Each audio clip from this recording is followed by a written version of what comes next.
Okay, thank you for taking the time to join us or watch us for our review of the Autel MaxiScan MS300 CAN diagnostic scan tool for OBDII compliant vehicles. That is a mouthful. So what is it? Why the heck would I need one? Does it work? And of course, our famous buy or no buy. It's kind of our tagline these days. And it is a very, very simple setup, very simple tool. Plug it in, just a couple of buttons to use, and it's pretty easy to figure out. But what are the features? Well, what it does is it retrieves generic and manufacturer-specific DTCs, diagnostic trouble codes. And it does include definitions, lookup software. You get a CD, which you can use to look up stuff.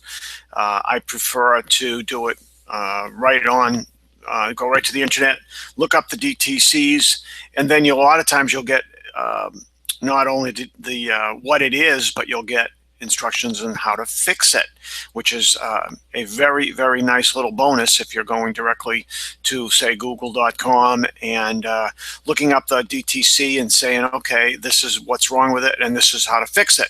Meaning you can decide whether you can fix it yourself or bring it to your mechanic, which is kind of nice.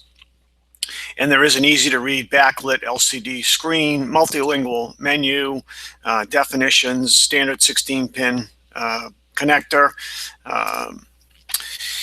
And the newer vehicles from 2002 on, you can actually retrieve the VIN.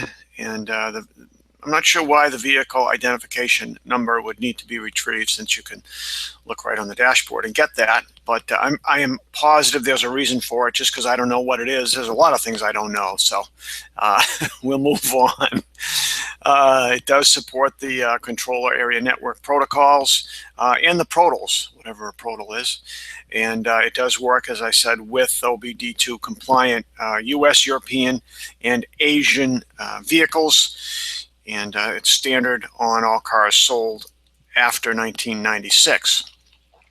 So we're getting to the bottom line. Does it work? And yes, it does. It retrieves the codes very easily. Plug it in, push a couple buttons, and you get your code.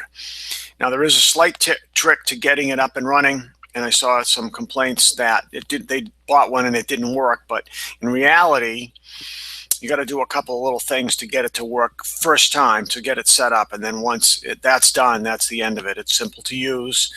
You can get information about that on my website, actually, and the link is below the video if you want to get the information on how to set it up. It does come with a CD that has the current codes.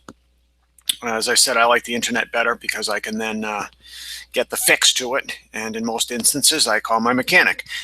Very inexpensive. Right now it's just around $20. So we get to of course, our tagline, the buy or no buy.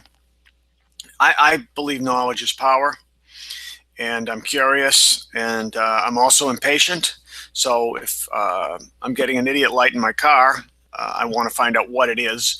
And it's also good to know that you can let your mechanic know what you found out, skip the diagnostic, and also get an estimate. You can just call them up and get an estimate. I have done that, and it's nice and easy, relatively painless until you have to pay for it, of course.